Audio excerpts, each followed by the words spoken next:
প্রবাসীদের জীবন যেন এক অদ্ভুত নাটক। বাইরে থেকে ঝলমলে, ভিতরে থেকে অগণিত কষ্টে ভরা। আমরা যারা দেশ থেকে প্রবাসে যাই, তাদের মূল উদ্দেশ্য পরিবারকে সুখ দেওয়া, সন্তানদের ভবিষ্যৎ গড়ে তোলা।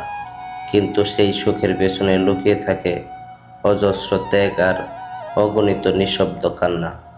প্রবাসীরা ভোর থেকে রাত অবধি কাজ করে, তপ্ত রোদে কিংবা কনকনে শীতে ঘাম জড়িয়ে অর্থ উপার্জন করে।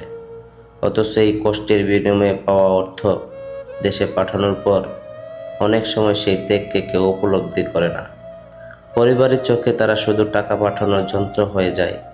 কেউ ভাবে না যে মানুষটি প্রবাসে একাকিত্বে দিন কাটাচ্ছে, তারও প্রয়োজন আছে ভালোবাসা, যত্ন আর সহানুভূতির।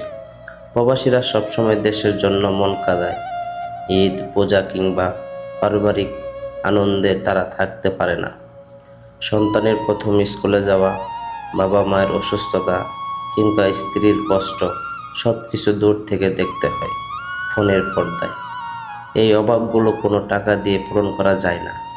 সবচেয়ে বড় আফসোস হলো, বছরের পর বছর কাটানোর পরে অনেক প্রবাসী দেশে ফিরে স্থায়ীভাবে কিছু গড়ে তুলতে পারে না।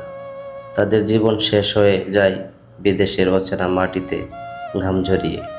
অথচ পরিবার, সমাজ বা প্রিয়জনদের চোখে তাদের ত্যাগের মূল্যায়ন খুবই কম। প্রবাসীদের জীবন তাই এক দীর্ঘশ্বাসের গল্প, যেখানে সুখের চেয়ে কষ্ট বেশি, স্বপ্নের চেয়ে আফসোসই বড় হয়ে ওঠে।